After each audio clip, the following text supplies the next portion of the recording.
SC వర్గీకరణ bill ఆమోదంకు కృతజ్ఞతలు తెలుపుతూ నిజాంపేట మండల పరిధిలోని కల్వకుంట గ్రామ ఎంఆర్పీఎస్ నాయకుల ఆధ్వర్యంలో మందకృష్ణ మాదిగ చిత్రపటానికి పాలాభిషేకం నిర్వహించి టపాకాయలు పేల్చి సంబరాలను జరుపుకున్నారు. ఈ సందర్భంగా మాట్లాడుతూ ఎస్సీ వర్గీకరణ బిల్లుకు ఆమోదం తెలిపిన రాష్ట్ర ముఖ్యమంత్రి రేవంత్ రెడ్డికి కృతజ్ఞతలు తెలుపుతూ మాదిగల కొరకు అనునిత్యం పోరాడుతున్న మందకృష్ణ ధన్యవాదాలు తెలిపారు.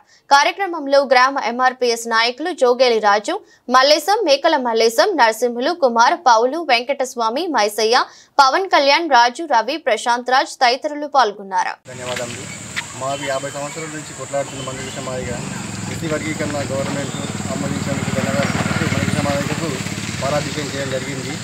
ఈ మందకృష్ణ మాదిగ ఆగి నిండు నూరేళ్ళు బతుకలని మాదిగ సంఘాన్ని తరపున కోరుతున్నాము. జై మాదిగ, జై జై మాదిగ.